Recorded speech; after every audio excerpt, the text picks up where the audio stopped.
Hello, welcome to a special edition of Middle-Aged Anglophone Anglosplains French History.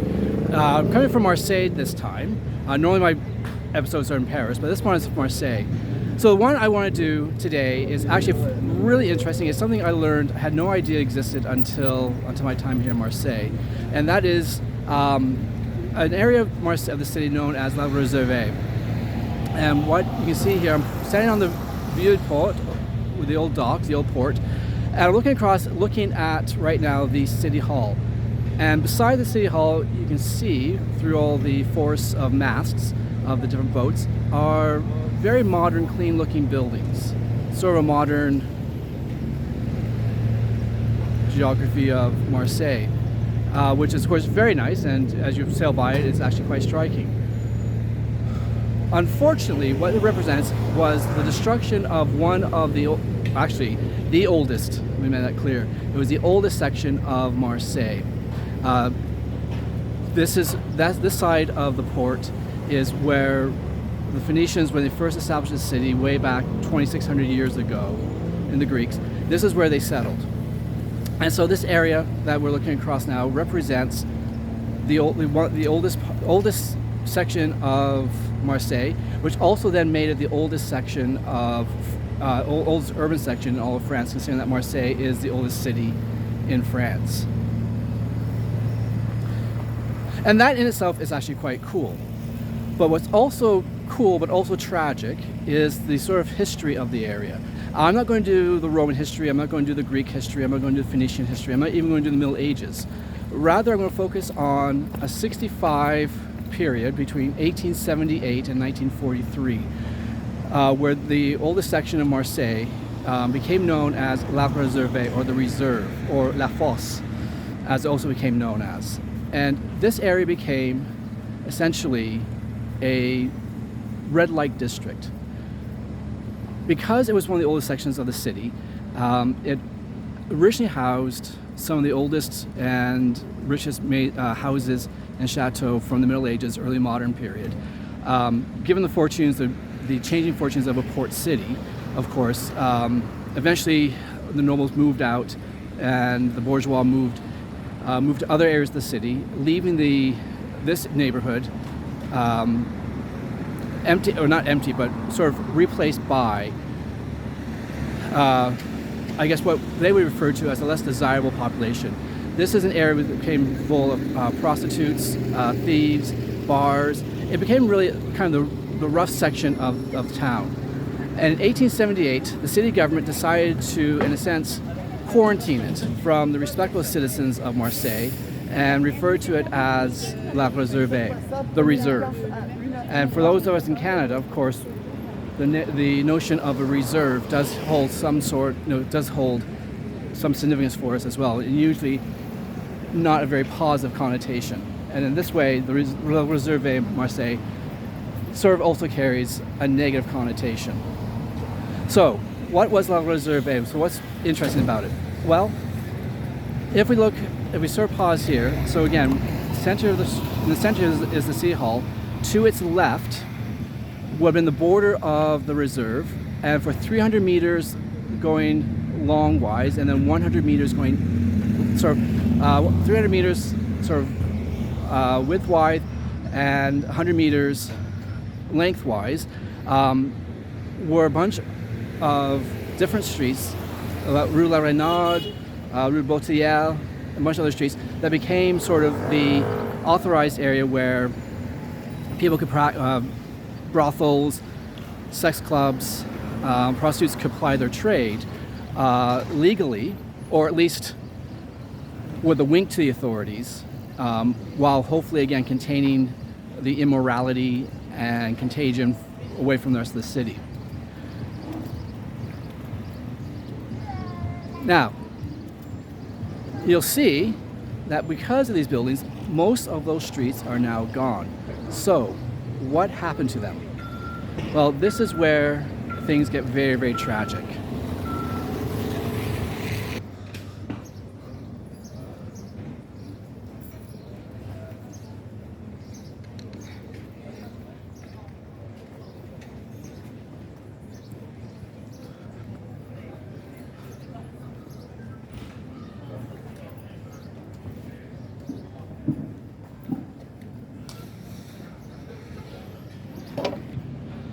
Okay, so I'm back, and where I'm standing right now, I've walked over to the other side of the harbor. I'm at the corner of Rue de la Loge and Rue de la Prison. This marks the sort of entry into La Réserve. So now what you see is kind of a nondescript square, which is actually quite nice. I believe those are some nice olive trees, a wider boulevard, and some modern buildings. So in 1878, the city of Marseille decided to quarantine the various under elements of the city into La Réserve. And these streets would have been crowded with buildings, much like we see Marseille now, like other parts of older Marseille. This would have been very, very similar. So here you had the prostitutes, but you also had a thriving jazz community. France, when jazz was introduced to France in the 1920s, we often think of Josephine Baker in Paris and her burlesque show, which was sort of seen as a massive sensation. But jazz became incredibly popular throughout all of France. Marseille was no different, and given the nature of the neighborhood, jazz became a dominant musical force, cultural force in the area. It was also an area of crime, unsurprisingly, not just because of pimps and other things associated with the sex trade, but also brigandage. The La Sailors, obviously this is a port town, and attracted very rough elements. So you had sailors. Also, it was the scene of the first gang war, or at least gang battle in Marseille between two rival gangs. So on one hand, we can kind of romanticize the freewheeling nature of such a neighborhood, but at the same time be aware that life in this type of neighborhood also was not always peachy keen. So, but no question, there was a thriving jazz section. People from all over the city, of course, came to visit for various purposes, some for the jazz, some for the bars, some for the prostitutes. The other thing to be aware of course, is that these houses, again, this is where we're missing tons of buildings. You had a full range of sort of economically independent sex workers. So you had, of course, everything ranging from your high-end escorts that command high fees and operate largely as independent agents, all the way down to the prostitutes at the sort of the ground level were often forced into the sex trade. The other thing that's interesting about this quarter is not only was it a scene of, not only was it sort of location of sort of what we consider traditional sex work, like in terms of prostitution, it was also, along with the jazz, there was also a vibrant transsexual community here. The words describing it at the time, of course, in the documents, very much words of, sort of the vocabulary of the time. The transvestites, cross-dressers. So this became a sort of a safe haven also for the homosexual community in Marseille. And again, vibrant culture, lots of different things are happening. So, what happened? How do we get from a quarantine section of the oldest section of the city to the sort of nondescript, open space, modern part of Marseille? Well, the Nazis happened. And like everything else Nazis touched, they had ruined it all. In 1943, so in 1878, this was acknowledged as, again, sort of this quarantined area. And I'm going to use the word quarantine because that was the language that was used by the city leadership, because they saw the immorality of the area as a contagion. And the Marseille were not particularly, as a city, weren't thrilled with it. Again, because it did represent a threat to a burgeoning bourgeoisie sensibility that was that was growing at the time. But the Nazis come 1943, and one of the things, of course, about the Nazis is, apart from exterminating people that were different than them, they also had a twisted sense of what morality was. I mean, part of the reason why Nazis came to power in 1939 was as a reaction to what was seen as the sexual libertinage of the Weimar Republic. Although that may have been exaggerated, but the fact is certainly many of the Nazi Party railed against the sort of sexual liberty that was rampant in the Weimar Republic. And so to see this area, the same thing. And so in order to deal with it, instead of just simply closing it down or moving people out or whatever it might have been, or even just turning a blind eye to it, so accepting that this is how it's always been and a status quo sometimes is the best policy, the Nazis literally dynamited the entire 300 square feet of it all. So all the buildings, they put dynamite into them, and in 1943, blew it up, literally, leveled it to the ground. And of course, then once it was leveled to the ground, not long after that, the Nazis were defeated, thankfully, and of course the French came back in, and with an entire neighborhood literally leveled to the ground, disappeared, gone, thousands of people displaced with nowhere to go, eventually was decided that the area would be rehabilitated. The Reserve would be no more. They did not rebuild it, as you can see. What they did is put in these more modern buildings, completely erasing nearly 2,600 years of history within a matter of years. It's tragic. However, as much as Nazis suck and should be punched in the face every single time you see a Nazi, the fact is the Reserve was an unloved blight on the city. And the question remains, what would have happened if the Nazis hadn't come into Marseille, if World War II hadn't happened, or if they had left without blowing up? In other words, if the Nazis had just simply left alone, what might have happened to the Reserve? Well, my thought is the Reserve would have disappeared anyway. Not blown up. I doubt very much that Marseille would have blown up the section of the city to get rid of it. But I think you would have seen the Reserve disappeared anyway. I mean, after all, by the time you get to the 1940s, 1950s post-war, there is little appetite for allowing or sort of seeing to accept or tolerate sort of the freewheeling criminal underworld in the heart of your city. After all, with post-war, as Europe rebuilt itself, there's a growing conservatism. And not necessarily in a bad way. I don't mean conservatism in terms of what we see currently happening here in Europe and the United States, but a reaction to what was seen as a sort of sexual liberty that was a cause of the wars. It's interesting that even in the United States, for example, this is where people go, sort of the accusation is part of the reason why the country is falling apart is because too many people are allowed to do too many things with their own bodies that they don't like.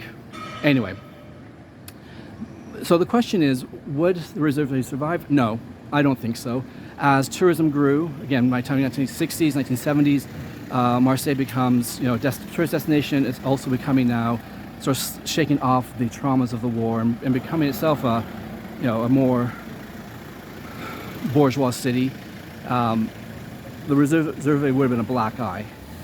But this is not just, of course, a thing happening in Europe or in Marseille. I mean, one could think of Rudy Giuliani's attack on Times Square. After all, 1970s, 1980s Times Square was a den.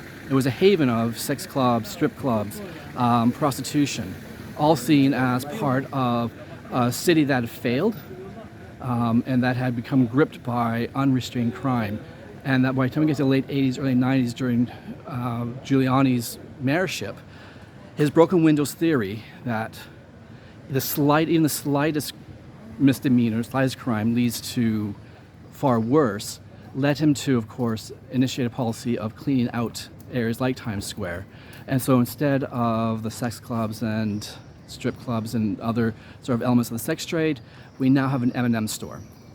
And one can say that's probably more likely what people want. And fine. Of course, who doesn't like M&M? Well, okay, I'm not a big fan of M&Ms, but you know my point is that while on one hand you can sort of,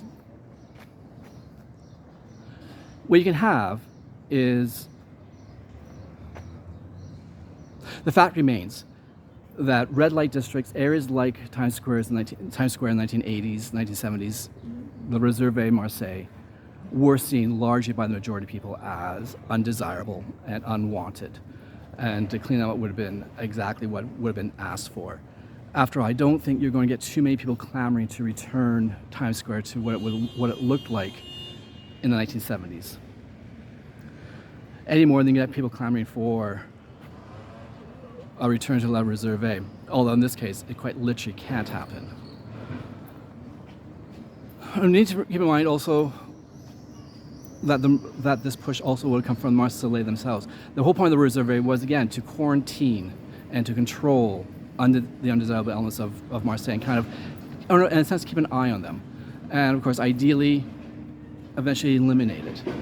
But anyway, one can argue whether that part of it is good or bad, but the fact remains that 1943, the Nazis committed an atrocious crime against history, against culture, and against Marseille itself by blowing up the oldest section of Marseille and the oldest urban section of France.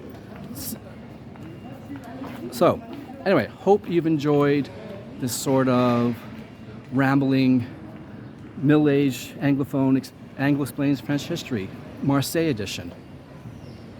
I'll catch you on the next one. Au revoir, à la prochaine. All right, and as a coda to the video, one question might come up: why have the Réserve in this area? Again, looking across the bay. Well, I think the answer lies largely with the buildings in front of me. Those are the former customs buildings. So before Marseille became a harbor full of pleasure craft, it was, of course, a bustling harbor, once known as the gate to the east. It was one of the busiest ports in France, and I'd say, dare say, the world. And so the old customs buildings, of course, were where goods would be unloaded, taken care of, all of that sort of stuff. Again, just like a modern customs. And of course, if you can imagine having the old city, the Réserve, abutted right against basically the customs, sailors, merchants, all would, of course, have access to, or want access to, the services offered in the Réserve. And so I think part of why that particular district of all Marseille is in part because of its proximity to the harbor where ships would unload, and the fact that you had your customs here, which would, of course, focus or sort of direct all those people into that one area. Anyway, I hope you've enjoyed this little, very arbitrarily created and hastily created video about a fascinating aspect of Marseille history. All right, for real this time. À la prochaine. Ciao.